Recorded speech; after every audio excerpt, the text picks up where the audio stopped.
Bom, quando eu penso na alimentação na minha época, né, como estudante, eu lembro muito que a alimentação ela não tinha uma diversidade muito grande, né, de alimentos, então não era algo muito nutritivo. A gente encontrava, sei lá, tipo, arroz, feijão, legumes e proteínas de uma forma bem diversificada em todos os dias da semana. Mas ela tinha uma variedade, ela não era repetitiva.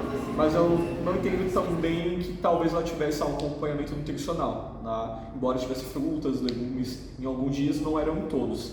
Comparando com a alimentação hoje, que eu tenho pouco acesso, pensando aqui, eu vejo que talvez tenha uma dificuldade maior no nível de alimentação, principalmente no ensino médio. Então, há pouco tempo isso se torna um direito, mas eu entendo que olhando os alunos, quando a gente pensa em alimentação, talvez a alimentação não seja de padrão todos os dias, talvez a alimentação ela tenha um pouco mais de nutrientes ou variedade de semanas que existe uma fiscalização em relação à empresa, né, que faz ali a merenda aqui na escola. E entendo que varia muito de escola para escola, né? Eu dei aula um tempo atrás em outra escola que é do Centro Paulo Souza também, e era bem diferente, né, perceber a alimentação lá, como é a alimentação aqui. Na época lá eles não tinham, né, o almoço, porque não tinha uma cozinha na escola, então eles recebiam apenas merenda seca, né, com algum achocolatado, biscoito mesmo, então não tinha essa variação que aqui nós temos. Embora também talvez esteja um pouco distante de ter uma variedade de alimentos da semana. Pensar se algum tipo de solução para isso, eu acho que a solução é a parte muito da intervenção dos próprios alunos, né, de avaliar se a merenda escolar é adequada. Né? Então, pô, tem um dia que não tem proteína, tem outro dia que tem só arroz, feijão, talvez, né, avaliar se a merenda de fato ela tem higiene, se não tem, não sei, algum bicho que vem, sei lá, na salada que não foi higienizado direito. Eu acho que essa fiscalização dos próprios alunos ajuda, né, a escola a entender como que a própria merenda ela é fornecida aqui, para que de repente a escola ou outros órgãos, os próprios alunos, através de organizações estudantis, possam cobrar o poder público em relação à empresa que fornece o alimento aqui. Já que professores aqui não almoçam, não, então acredito que parte dos alunos também não só aceitar o que eles estão comendo, mas também entender que aquilo é um direito e que esse direito precisa também ser acompanhado de nutrição.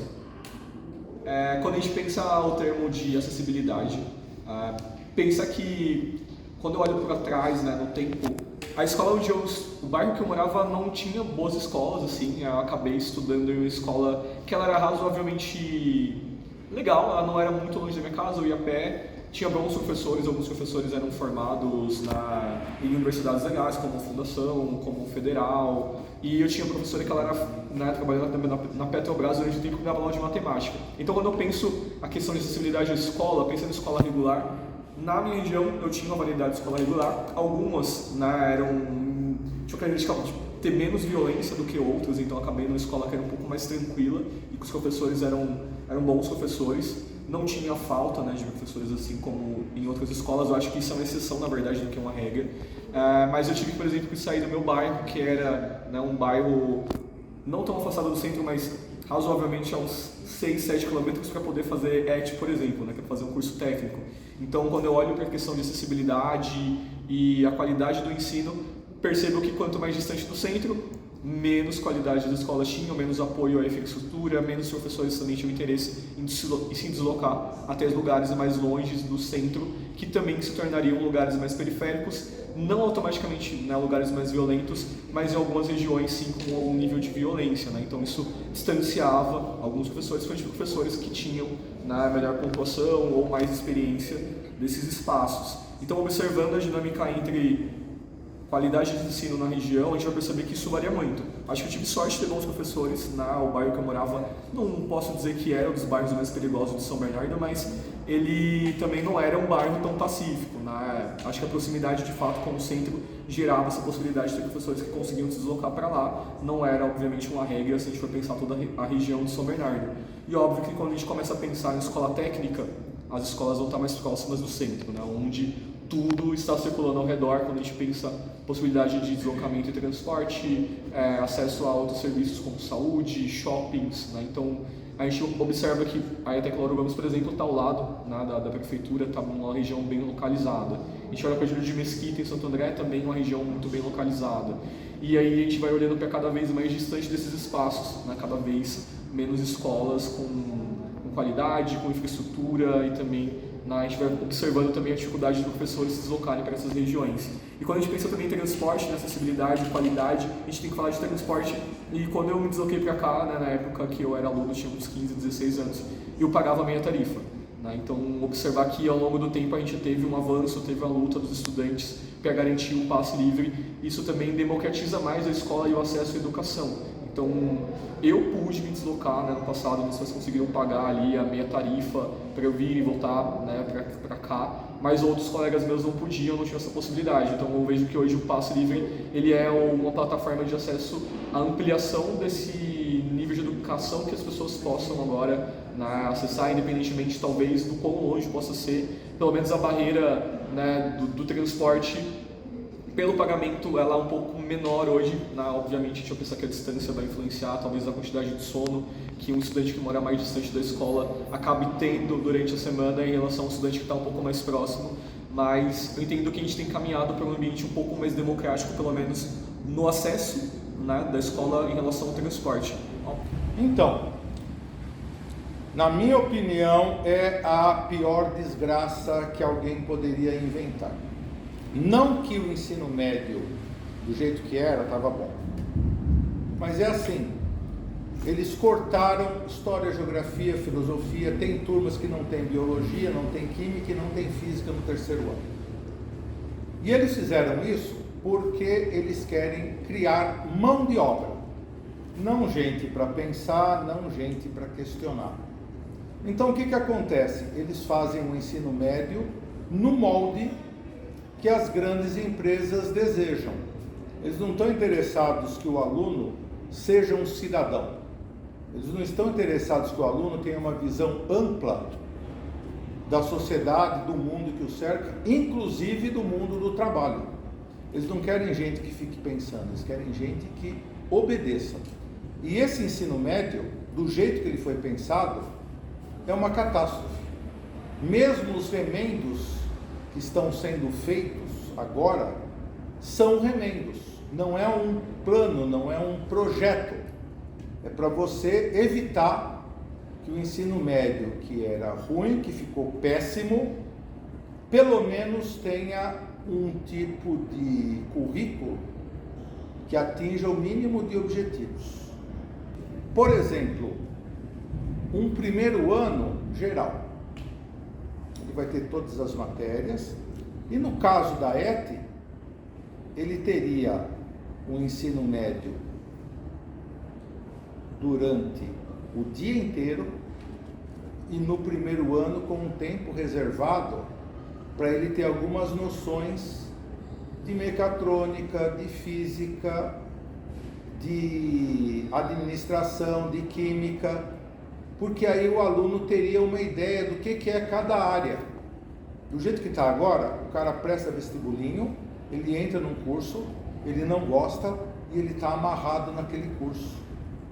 Então você precisaria dar opção para o cara, dentro da ET, experimentar um pouco dos vários cursos, para depois, no segundo ano, ele poder seguir adiante. E aí, tem uma coisa que ninguém vai gostar, teria que fazer, por exemplo, um ensino médio técnico de 4 anos, o que para mim não é ruim, porque o sujeito ele tem a oportunidade de ter um ano a mais de ensino médio para se preparar para um vestibular, se é que ele quer fazer um vestibular naquela área do conhecimento. Ou então, ele simplesmente tem um ensino médio técnico com boas bases para que ele possa ser um excelente técnico. Se ele não quiser fazer vestibular, ele não faz. Ele tem uma formação sólida. Quanto à qualidade do ensino, tem vários aspectos aí. A educação no Brasil, ela não está passando por uma crise. Eu discordo disso. A educação no Brasil é resultado de um projeto de quem tem grana, um projeto dos ricos. A educação no Brasil tem pouco investimento. Vamos lá, sejamos objetivos. Isso aqui é o maior estado da federação. Isso aqui é o estado mais rico da federação. você teria que ter equipamentos de última geração para treinar os nossos alunos. O aluno não pode sair do ensino técnico como se ele estivesse aprendendo com equipamentos ultrapassados. A hora que ele vai para a indústria, ele vai pegar coisa moderna. Outra coisa, você tem que investir na área de humanas, porque o funcionário, ele tem que ser aquele cara com senso crítico. Ele tem que ser aquele sujeito que na hora que surge um problema, ele não precisa ir correndo para o chefe para perguntar o que é que faz. Ele tem que ter criatividade e senso crítico para fazer o que deve ser feito. Pode ser que ele erre? Pode, mas ele vai ter iniciativa. Então o que acontece? Se você não investe na criatividade, não investe na iniciativa dos nossos alunos, e eles são capazes de grandes iniciativas, você está atrapalhando a qualidade de ensino. Outra coisa, 2 segundos de honestidade completa antes da gente entrar em decomposição. Professor é um cara totalmente desvalorizado. Tem gente que fala que professor é o cara que não deu certo em outras áreas. Por que o cara fala isso? Ele fala isso porque ele quer desvalorizar o trabalho do professor. Veja só, em tudo quanto é área, ou pelo menos nas áreas industriais e determinados aspectos humanos, o cara tem tempo para se aperfeiçoar. Então, você vai ter um médico que vai ficar uma semana sem atender paciente, porque ele vai para um congresso de medicina em algum lugar. Você vai ter um engenheiro que a empresa paga para ele fazer uma especialização numa determinada área, sei lá, metalurgia. Se a gente quiser fazer um curso de especialização, você não pode se dar o luxo de ficar sem dar aula, porque você ganha pouco. O professor não é valorizado porque o professor faz pensar. E você ensinar aluno ou abrir o caminho para o aluno pensar é perigoso. Então você tem que massacrar o professor. Investir em educação não é só investir em prédio, isso também. Mas você tem que investir no profissional que está trabalhando com o aluno. Por exemplo, vamos falar de qualidade de educação. Uma escola como a Lauro Gomes deveria ter, assim, na pior das hipóteses, um psicólogo, um assistente social, tá? Por período, assim, para falar que está ruim. O ideal seria um psicólogo e um assistente social e um coordenador pedagógico também por curso. Veja, você não pode falar de qualidade de ensino se você não tem gente para atender um aluno. Às vezes o cara vai mal, ou o cara tem um comportamento ruim, não é porque ele é ruim.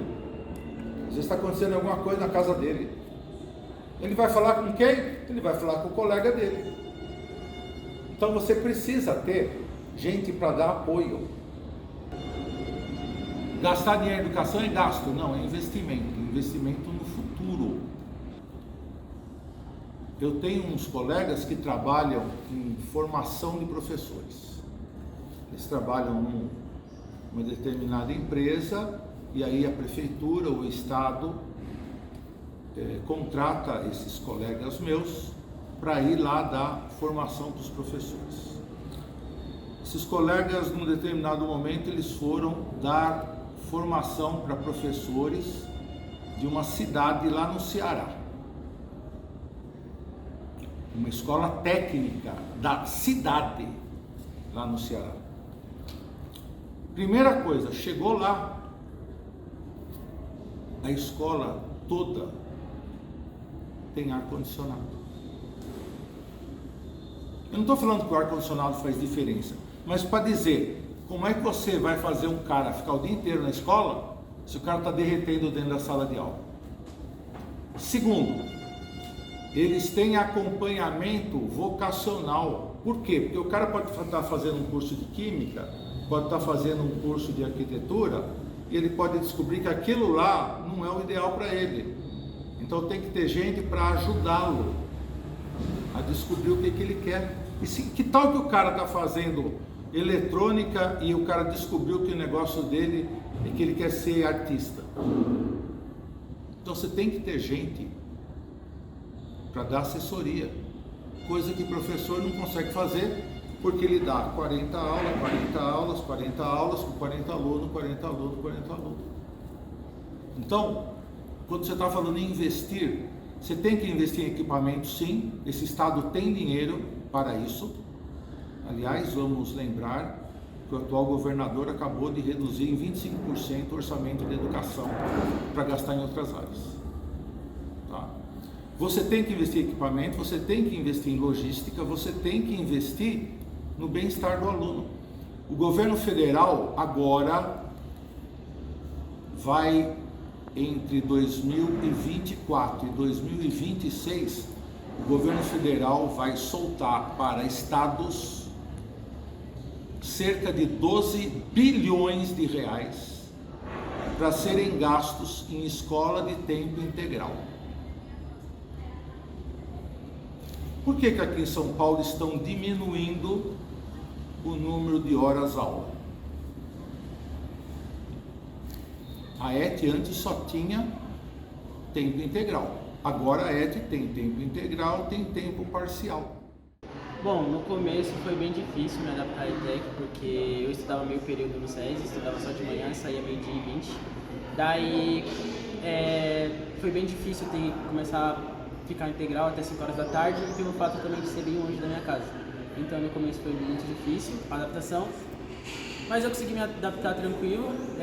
Foi bem cansativo no começo, mas eu me adaptei, mas mesmo me adaptando eu ainda não gosto dessa grande diferença na minha vida.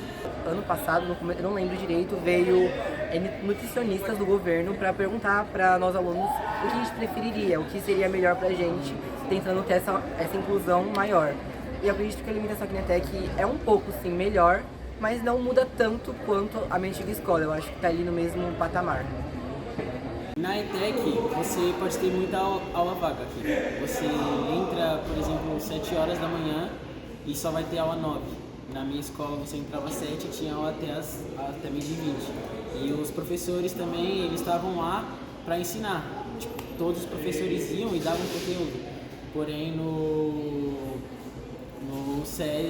aqui na ETEC, temos professores que não dão a mínima para você, se você quer aprender ou não, eles só dão lá, deixa lá. As carteiras eram todas novas, tinha projetor, tinha telão e era muito boa a estrutura. As cortinas eram boas, os ventiladores funcionavam, o teto não balançava quando chovia, igual acontece aqui na ETEC. E aqui na ETEC as cortinas são rasgadas, sujas, as carteiras são todas quebradas, tem várias carteiras misturadas. A qualidade de sala de aula eu acredito que era muito boa, mas eu acho que poderia melhorar em questão das carteiras novas. O governo, mais pro final do ano, quando a gente estava saindo, eles mandaram novas carteiras. Mas isso também vai dos alunos colaborarem para não causar nenhum dano ao patrimônio público. Então não adianta o governo ter um material muito bom na sala de aula, sendo que os alunos não colaboram para preservar aquilo.